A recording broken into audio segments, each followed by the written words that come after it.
Imagine waking up in a gigantic arena. In front of you stands a being almost 3 meters tall, with opaque skin, no visible eyes, and you realize you're about to fight an alien. No rules, no escape. But before the fight begins, let's think about this. Does a human really have any chance against an alien species? What kind of body would an alien designed for combat have? And what if humanity's true advantage isn't strength, but something else? In this video, we're going to create the most realistic alien opponent possible based on biology, physics, and evolution. Then I'll test each scenario to see how we could face it. This isn't just a simple what if. We're going to simulate a fight with a being from another planet, as if it were happening right now. And we won't just see who would win, but also what consequences winning or losing would bring. Because yes, this fight might change more than just my fate. It could decide the destiny of humanity. Before fighting, I need to know what I'm bringing to the ring. As a human, my body has many limitations, but also a couple of hidden advantages. First, the bad. We don't have claws, shells, or brute strength compared to other species on Earth. An average chimpanzee is at least twice as strong as a human. Our bones aren't the densest, our skin isn't the toughest, and our reflexes, pretty slow, 250 milliseconds on average. So how have we survived as a species?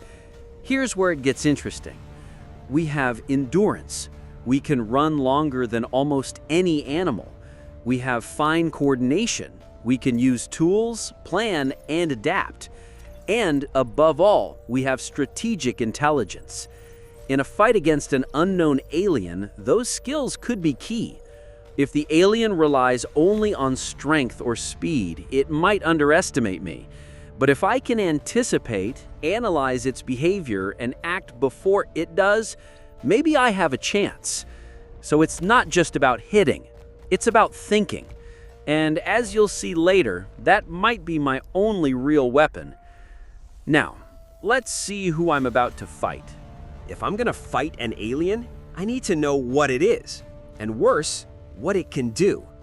Let's imagine this species evolved on a planet with higher gravity than Earth. That would make its muscles and bones much denser and stronger. One single hit from it could literally fracture me. Its respiratory system is adapted to dense atmospheres.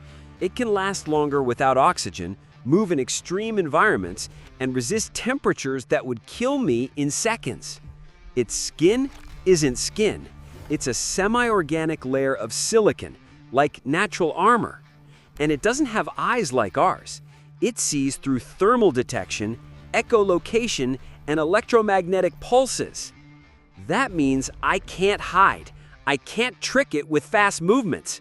And the worst part, it's not just strong, it's intelligent. It has strategic thinking, reacts quickly, and has fought before. This isn't an experiment for it. It's a hunter. I'm facing it on its turf by its rules. And even though it hasn't thrown the first punch yet, I already feel like I'm losing.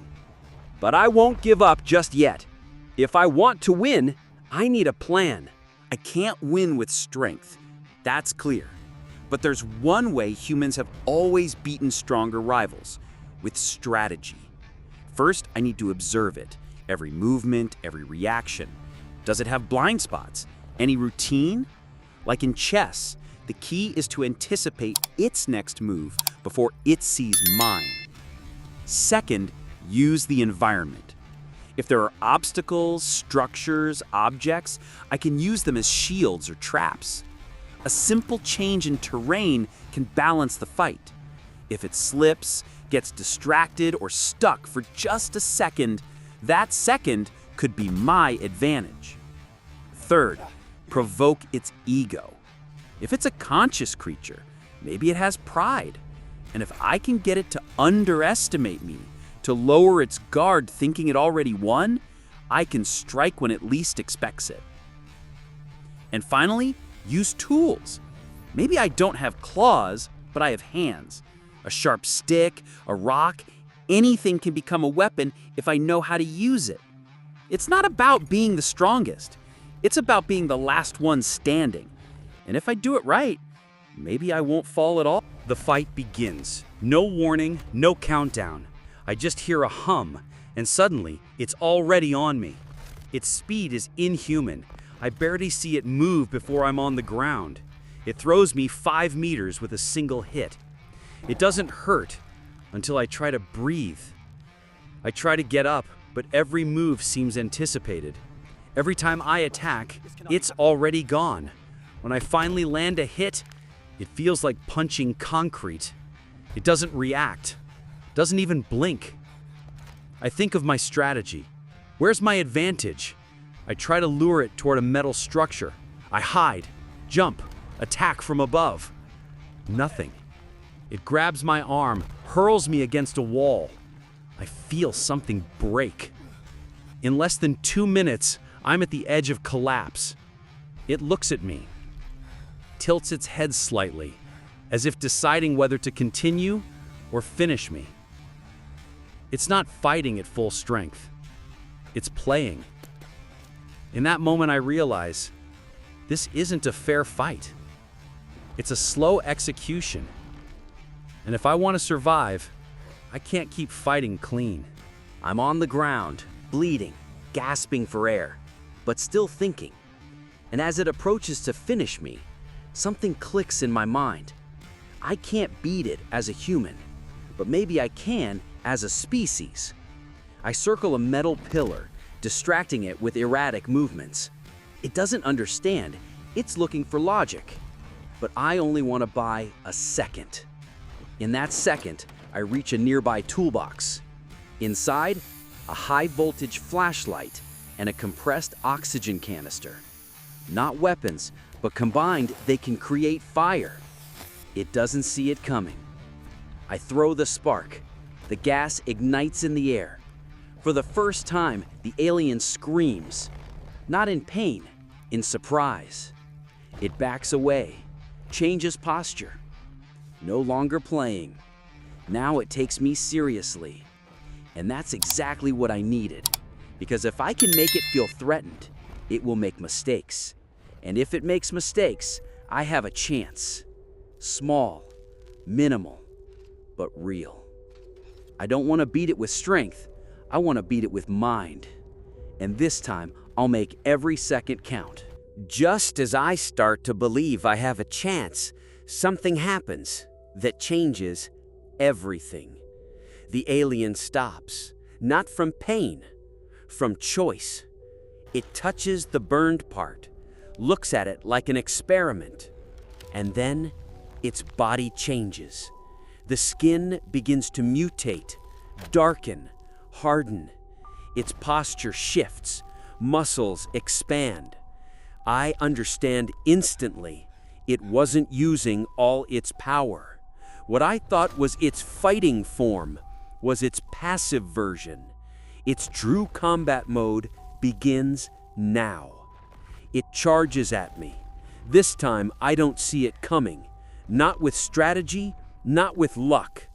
It dodges me as if it knows what I'll do before I do it. It slams the ground near me. The concrete shatters. It doesn't want me dead yet. It wants me to feel what it's like to face a real predator. This is no longer a game, no simulation. Now I'm inside a battle I can't win, but one that won't let me quit. Because if this is my last fight, I'll make sure it remembers too. I'm at my limit. Every muscle aches, every breath is a struggle. But I'm still standing. The alien no longer holds back. It attacks with surgical precision, throws me into the air, smashes me into structures. And still, I keep getting up. Why? Because at some point, this stopped being just a fight. It became a message. And then, when it thinks it has me beaten, I do something even I didn't expect. I stop, look at it, and drop my weapon. The alien stops. For the first time in the whole fight, it hesitates. It doesn't understand why I'm not fighting back, doesn't comprehend the gesture. And there lies my true victory. It thought winning meant destroying me, but I won when I broke its logic. Because by showing it something it couldn't predict, compassion, surrender, humanity, I prove we're not just strategy, strength, or survival. We're something more. And in that instant, the alien disappears. Did it let me live? Did it forgive me? Was it a test? I don't know.